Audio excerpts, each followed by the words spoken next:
Hello friends, welcome back again to my channel. This is part second of our discussion on the poem An Elementary School Classroom in a Slum by Stephen Spender.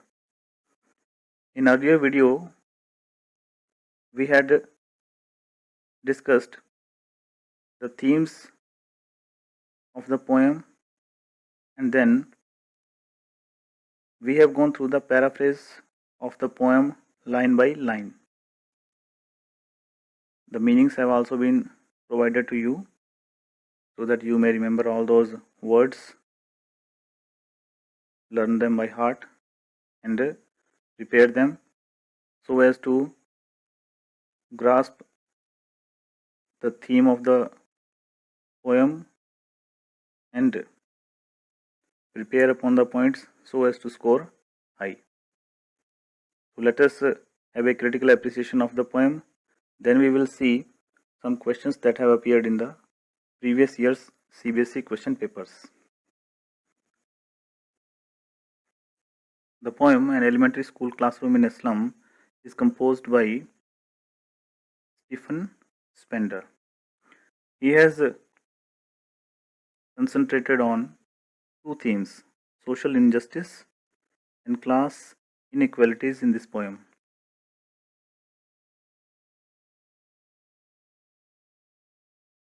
From the very opening line of this poem, the poet has tried his best to depict the miserable condition of the slum area children and what kind of educational facilities they are having.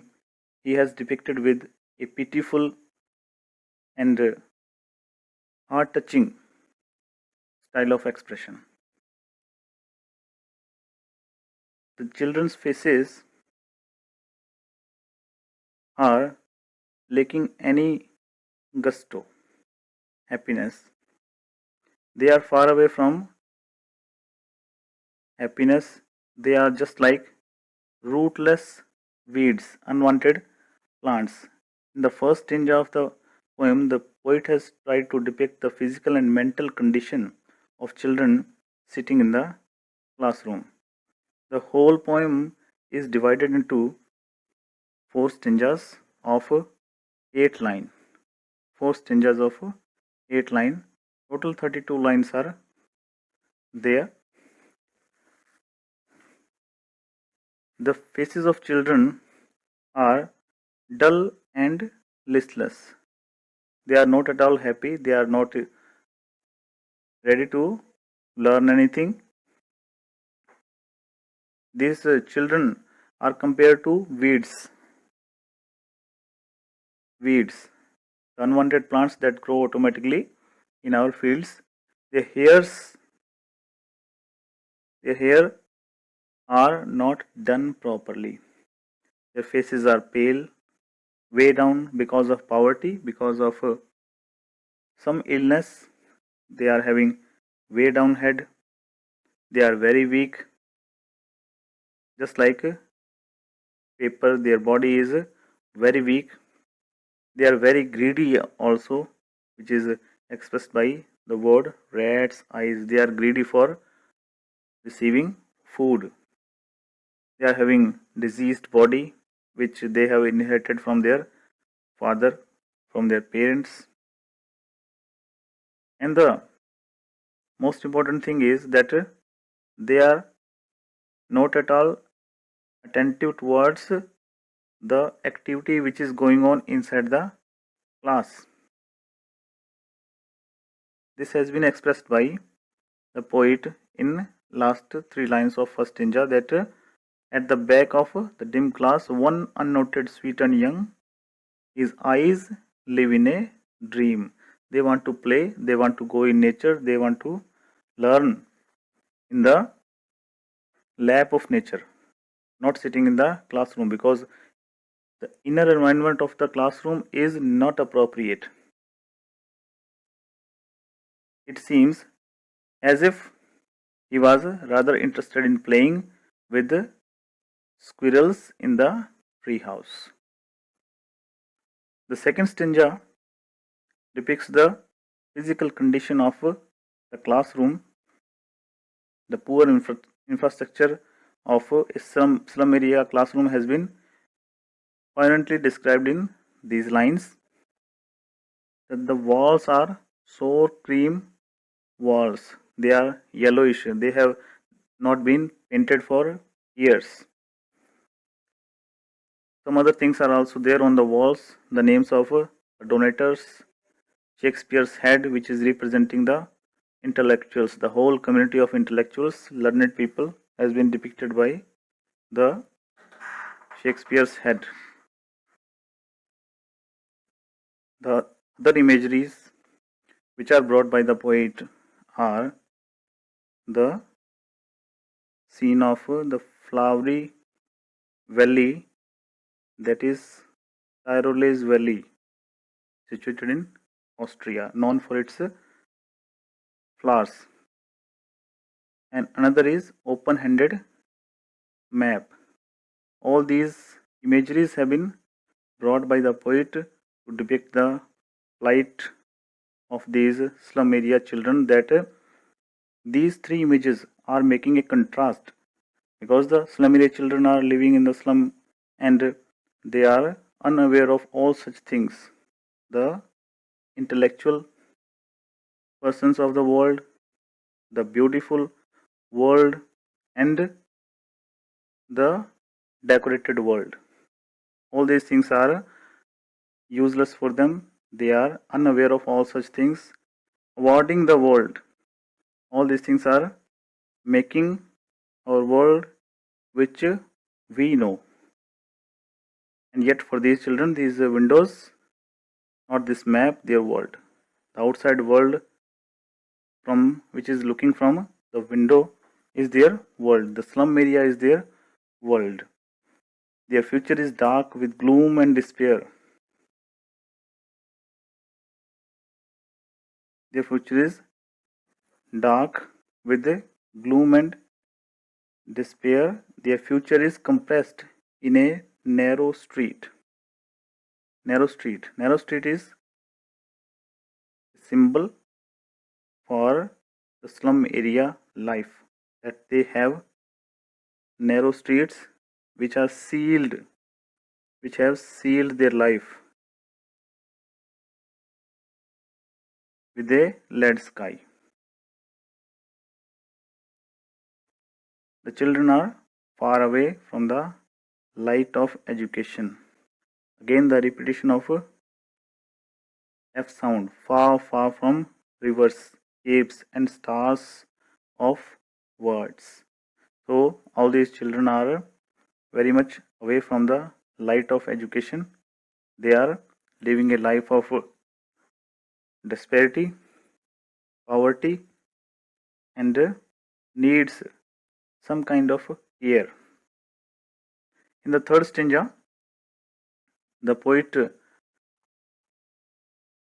depicts the difficulties faced by these slum area children. Shakespeare has been considered an evil, evil man.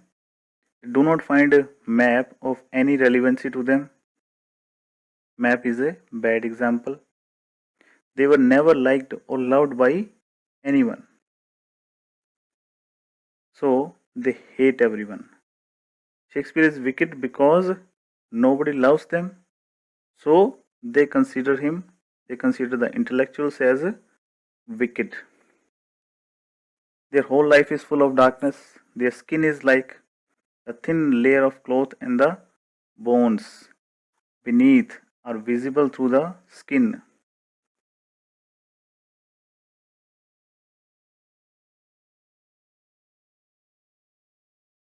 Visible through the skin.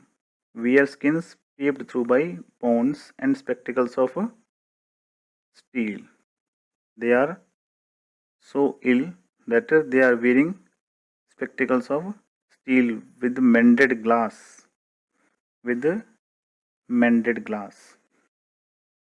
As these slums are increasing like the doomsday disaster, doomsday disaster, these slum areas are increasing day by day. So a day will come when they will blot the map. They will be shown on the map. It is very difficult for such children of the slums to escape from them. And in the last concluding stanza, the poet expresses his wish, his urge that the governor should take notice of the problems being faced by these slum area children.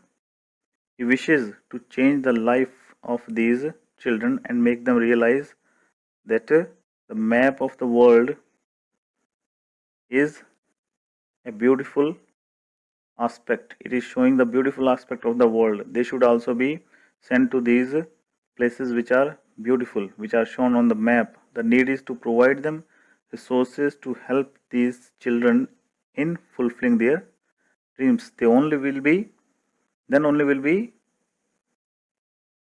a situation which will save them from fog and dim light and will bring them to azure sky. Azure sky, azure on the gold sands. Poet conveys that these children could be taken away from the darkness of the slum to a bright future if their tongues run naked into the books. Means they should be provided adequate resources for education. They should be provided books, teachers, better classrooms to sit and learn. And then other thing is green leaves open. They should be given chance to realize the natural aspect of this earth as well, so that they may make their future bright just like as the sun. So in this way they will be able to paint a bright future. The poet concludes the poem on this positive note here in the concluding stanza, that people who are ignited by the spirit of knowledge and learning are the ones who create history. The people who are educated, the people who are ignited by the knowledge, only they makes history. They create history. It is the moral responsibility of all the people to contribute for the social equality. Social equality. That is very necessary, and education for a better world to all the children, so that we may create a better world. So this is all about the critical appreciation. Now let us see some literary beauties, literary techniques, poetic techniques which are used in between the lines. For your convenience, I have underlined all of them. Please get them all noted for your reference. Learn them by heart. First, we will know what are these poetic techniques. Then, we will see the examples from this poem. So, let us see which are the poetic techniques used and what does they mean. This is the first poetic technique which is used in this poem, simile. So first of all, we should know what simile is. Simile is a poetic device to compare one person or thing with another by saying that the first is like the second. For example, she sang like an angel. There is no comparison between a lady and an angel, but we have compared the singing of that lady with that of the angel. Means both are equal on the platform of singing. So here we can identify the use of simile by just finding two words. either there will be the word like or as. If such words appear in our poem, it means that this is the use of simile, and a comparison will be made between one person or thing with another on some platform, on some ground. This is the first poetic technique. The second poetic technique under our discussion will be alliteration. Alliteration means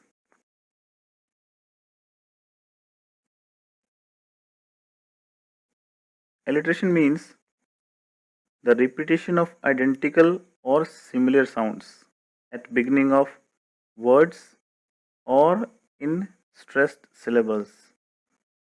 For example, on scrolls of silver, snowy sentences. Here you can notice the repetition of sound, scroll, silver, snowy, sentences.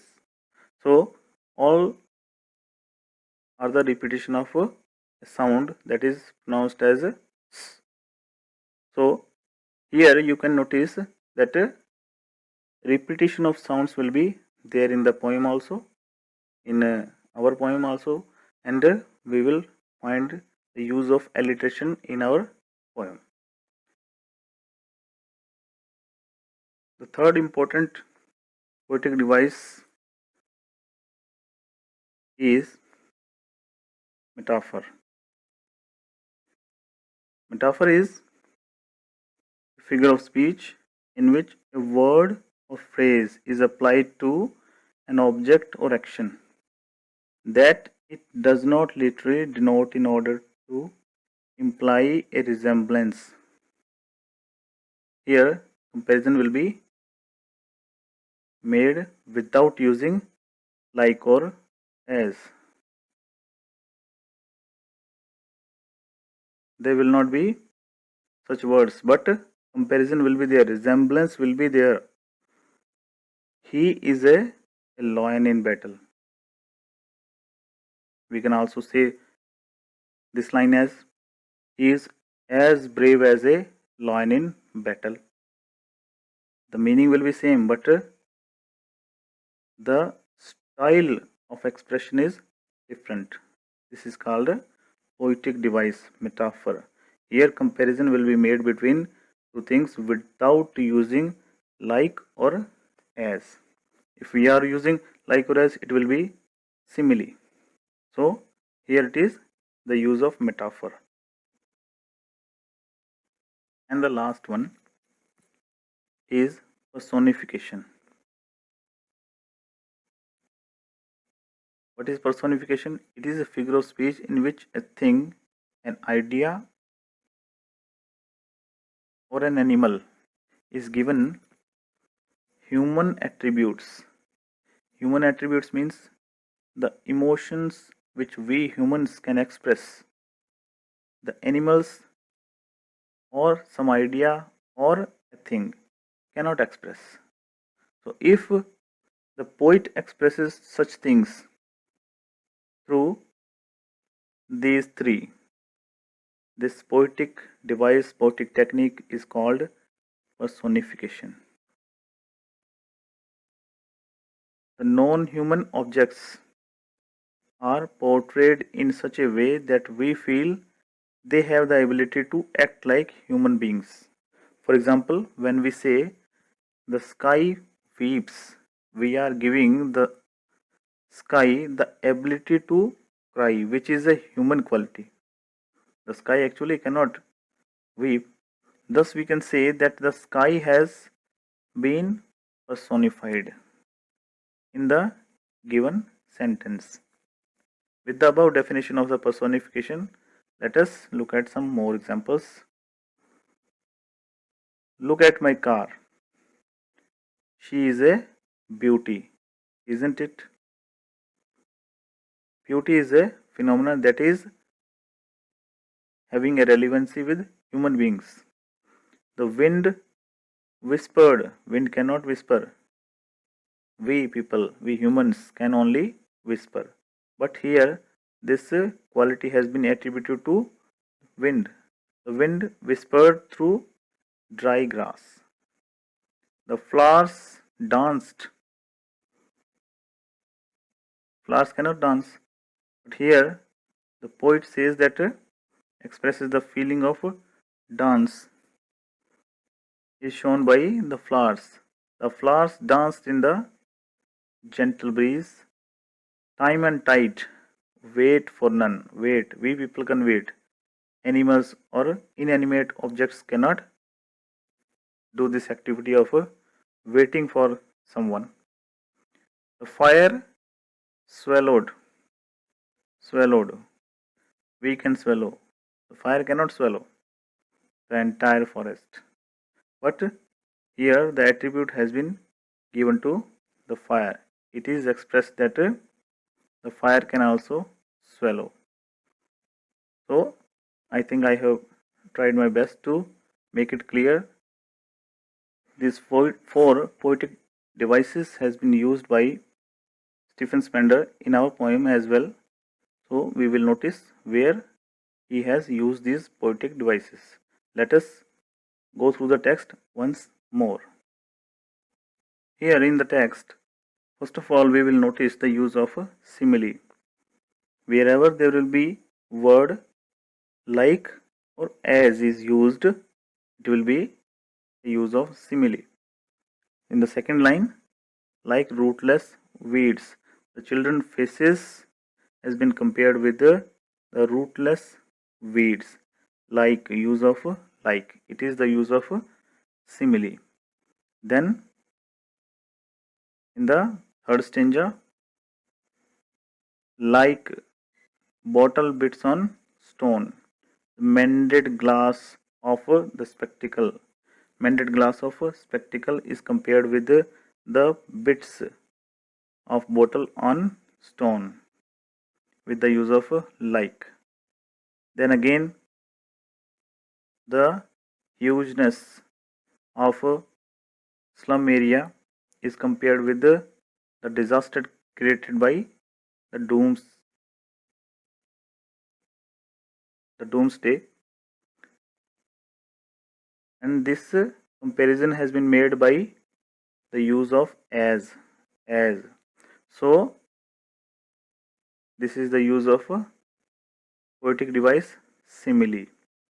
Again, in the concluding stanza, the lives of slum area children has been compared with the catacombs with the use of the word like. So resemblance has been made between these two. The lives of children living in slum area and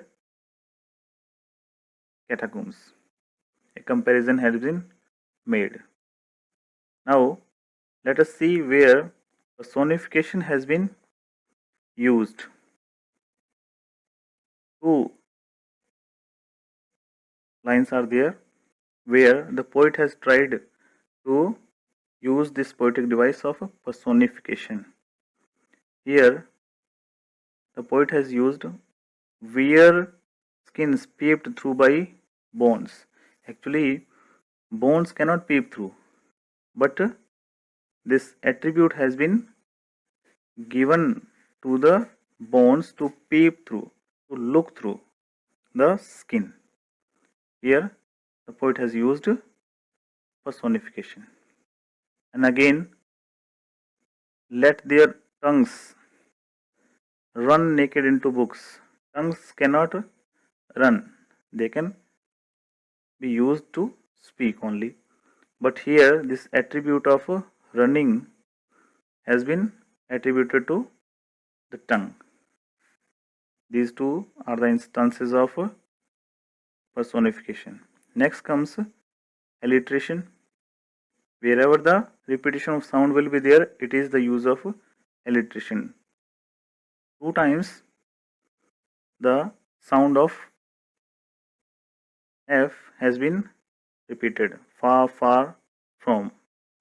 And again, in the last line of second stanza, far, far from. These are the two instances where alliteration has been used by the poet.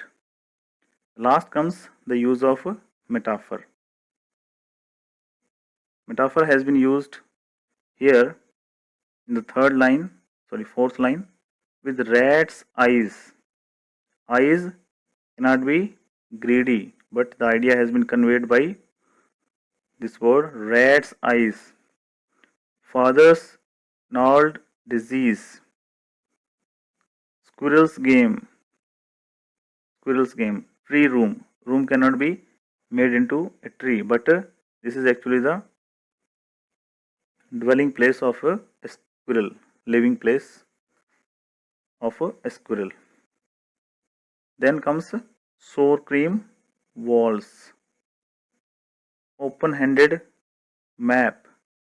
These all are the examples of the use of metaphor. Futures painted with a fog. You cannot paint anything with a fog, but here the poet has used this metaphor. Lead sky.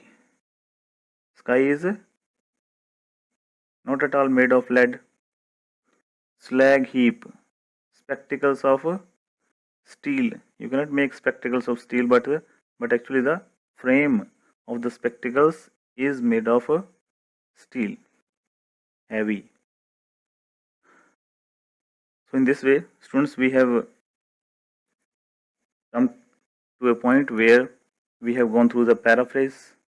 We have discussed all the themes of this poem.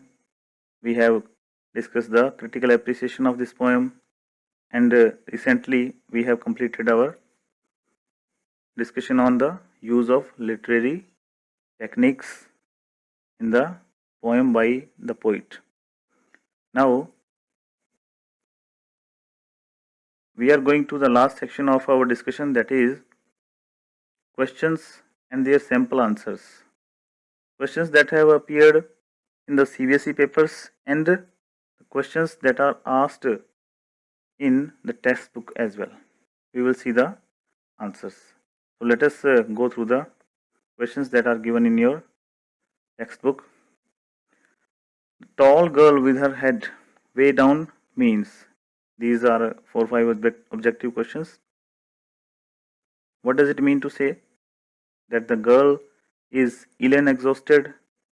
The girl has her head bent with shame. The girl has untidy hair. Which one is correct? We discussed that the girl was having way down head because she was ill or she was exhausted of poverty. Second question is, the paper seeming boy with rat's eyes means the boy is just like the paper seeming, just looking like a paper. He is so lean and thin, hungry and weak. So the correct option is second. Third question is, the stunted unlucky ear of twisted bones. What does it mean? The boy has an inherited disability. Yes, first is the correct option. He has inherited the disability of twisted bones from his parents. His eyes live in a dream, a squirrel's game in the tree room. Other than this, what does it mean? The boy is full of hope in the future? No. He is mentally ill? No, he is not mentally ill. This has not been expressed by the poet in the poem.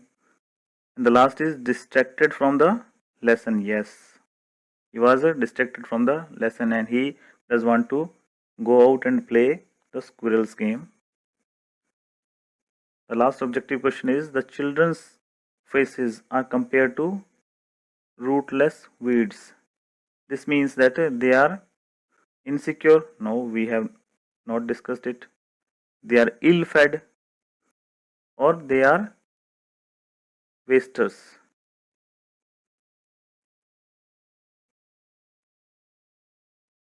And the correct answer is that they are wasters. Second question is, what do you think is the color of sour cream? Why do you think the poet has used this expression to describe the classroom wall? Because the classroom wall was sour and sour cream. Sour cream means yellow and dull. The walls of the slum area classroom is pale yellow and of dull color because the walls have not been painted for a very long time. Thus, these walls are giving a shabby look to the classroom. Shabby look to the classroom. The walls of the classroom are decorated with the pictures of Shakespeare, buildings with domes, world maps, and beautiful valleys. How do these contrast with the world of these children? Recently, in the critical appreciation, I also discussed that these these imageries used by the poet are in contrast with the lives of the children in the slum area, because various pictures on the wall of the classroom are epitome of what they represent, epitome of education or natural beauty.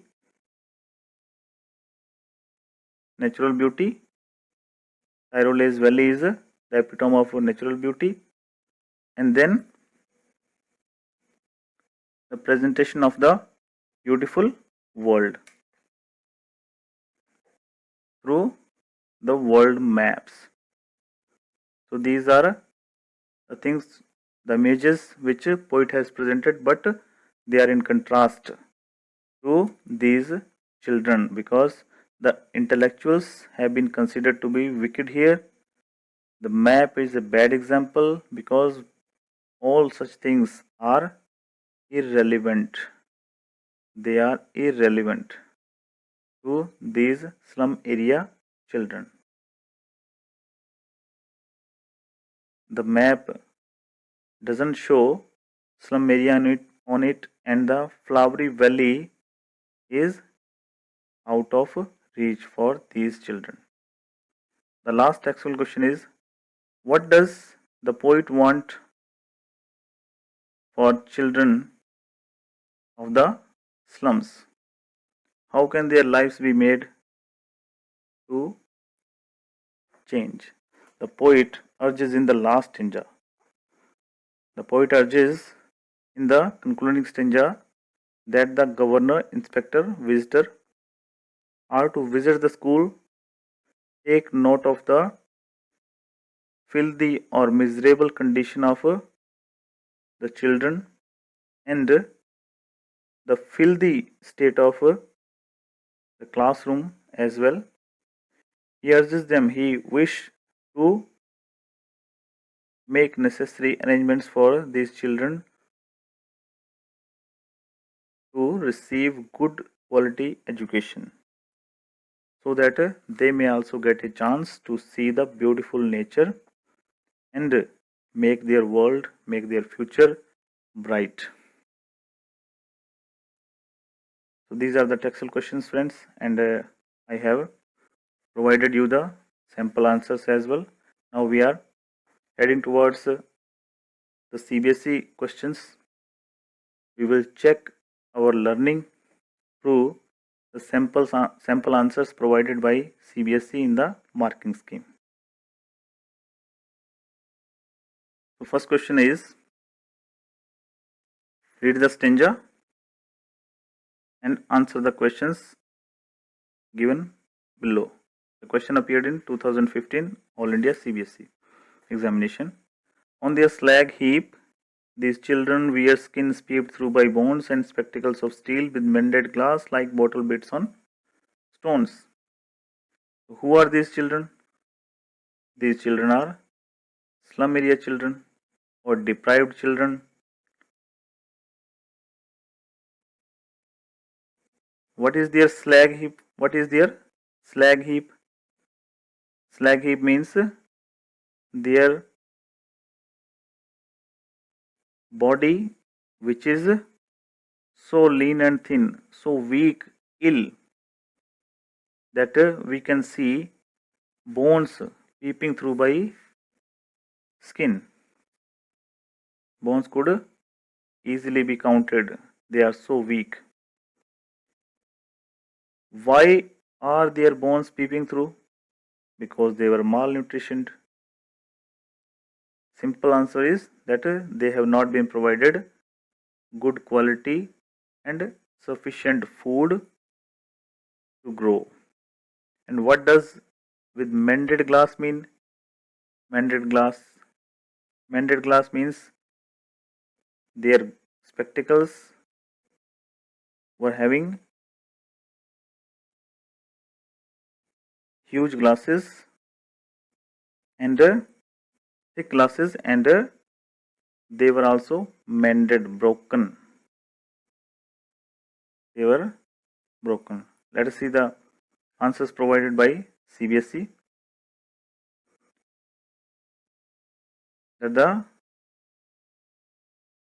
These were the poor, impoverished children, deprived children of the slums, slum in which they are living, waste material heap, unwanted.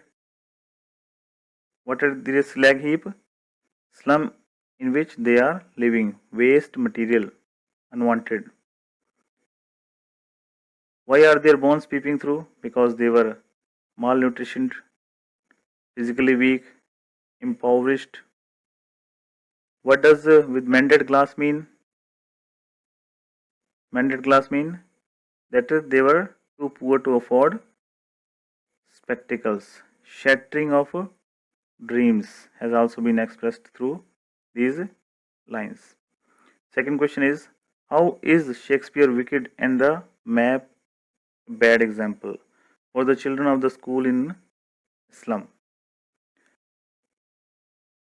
Because both represent a beautiful world and high values which slum children have never experienced.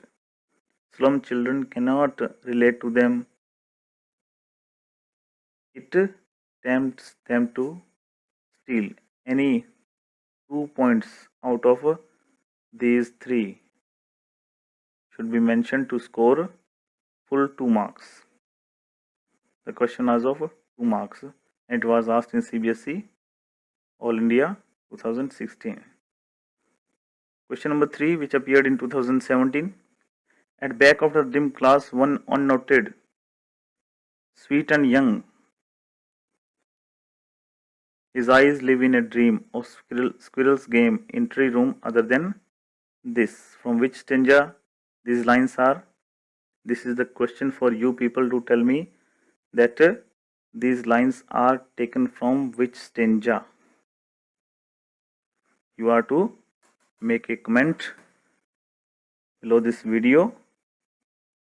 This is a home task for you, that you are to mention the name of the poem and number of stanza from which the lines have been taken.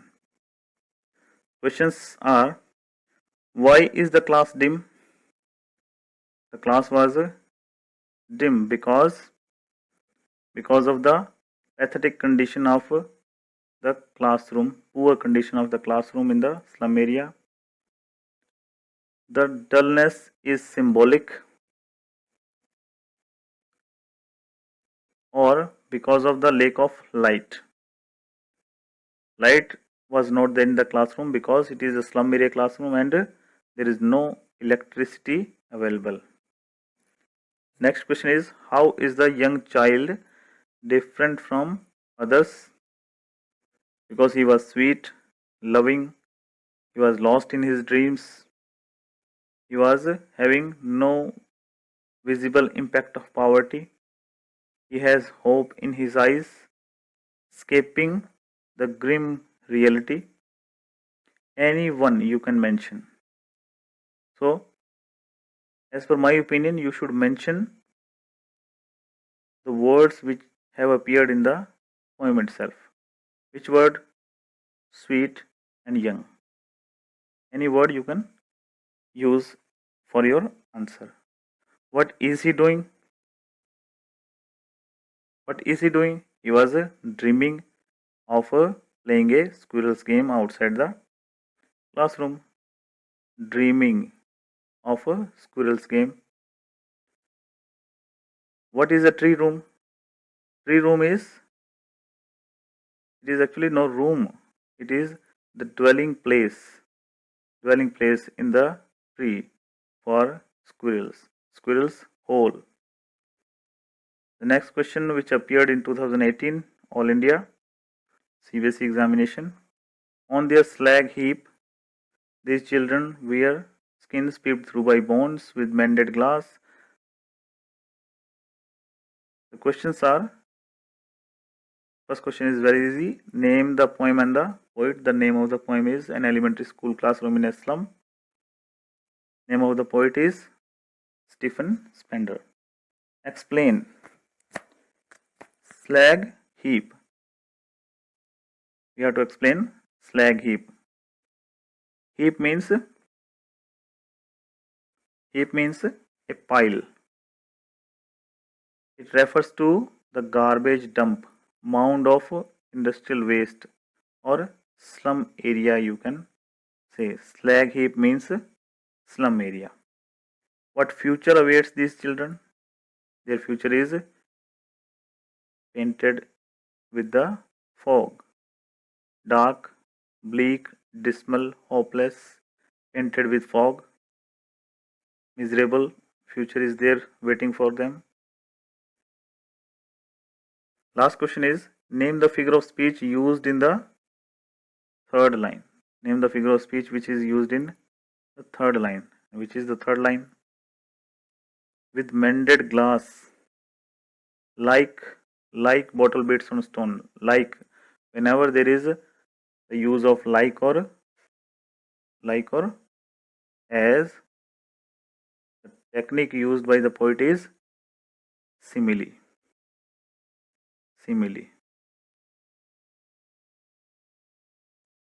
So simile is in the words like bottle bits. Bottle bits. Repetition of word. Repetition of a both sound. Bottle bits. This is the use of alliteration here. Next question is, read the extract and answer the questions. The question has been asked in All India CBSE 2019 Set 111.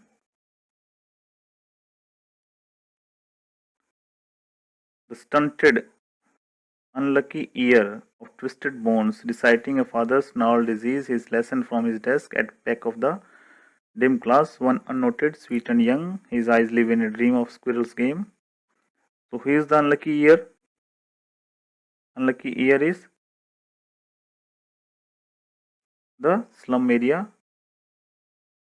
child. The slum area child sitting in the classroom.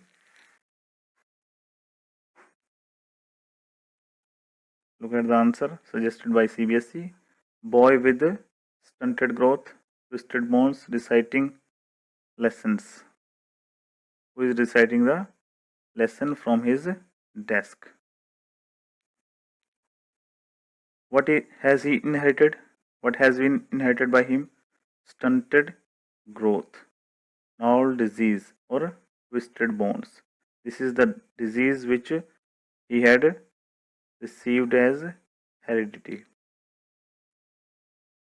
Who is sitting at the back of the dim class? A little boy, sweet and young boy, who is unnoted and dreamy. How is he different from rest of the class? Because his eyes live in a dream.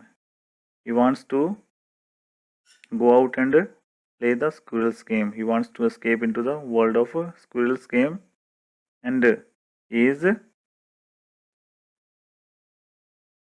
daydreaming. He is lost in his own thoughts. He is not taking pains towards the activities which are going on into the class. Next question is, which appeared in CBSE 2019 All India set number 141. On their slag heap, the children wear skins peeped through by bones. This is the stanza which is given in the question paper, and some questions below. Name the poem and the poet. Easy question, you can answer it easily. An elementary school classroom in a slum by Stephen Spender. Which image is used to describe the poverty of these children? Which image? The bones peeping through by skins peeped through by bones, or spectacles of steel with mended glass. Any one you can mention. The next question is, which image is used to describe the poverty of these children?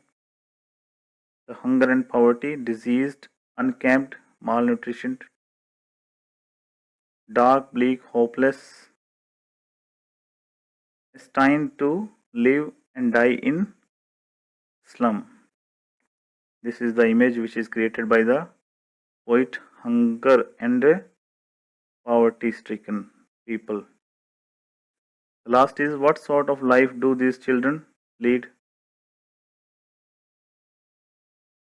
What sort of life? Full of poverty, full of hunger, diseased life, stunted. Next question is, read the extract given below. And yet, for these children, these windows note this map, their world, where all the future is painted with the fog, a narrow street sealed in with a lead sky, far, far from rivers, capes, and stars of the words. This is the stanza. You have to answer the questions. Who are these children? Simple question it is. These are the children from elementary school classroom in a slum. Slum children they are. What future do these children have in store for themselves? Dark, bleak, uncertain, without hope, because it is painted with the fog. And what facilities? Sorry. The question C is, what does lead sky symbolize? Lead sky symbolizes a pathetic condition of these children who are living in slum area, because their life is restricted by poverty stricken people. Miserable condition of living is there. It is a sympathetic condition of these children. The last question is, what facilities are these children deprived of? What kind of facilities are required for them? They require proper education, respectable life. They want opportunities, health, energy, vigor. All such things are missing there in their lives. And the poet wishes in the last stanza that such kind of facility should be provided to these slum area children. So this is all about our second poem. I think I have given you ample scope for preparation of your final examination. We have completed each and every aspect concerning our CBSE question papers. I hope that you will prepare upon the points and you will score high in your final examination. Thanks for being with me. Please like, share and comment and answer the question which I asked you during the video in the comment section. Thank you. Jai Hind, Jai Bharat.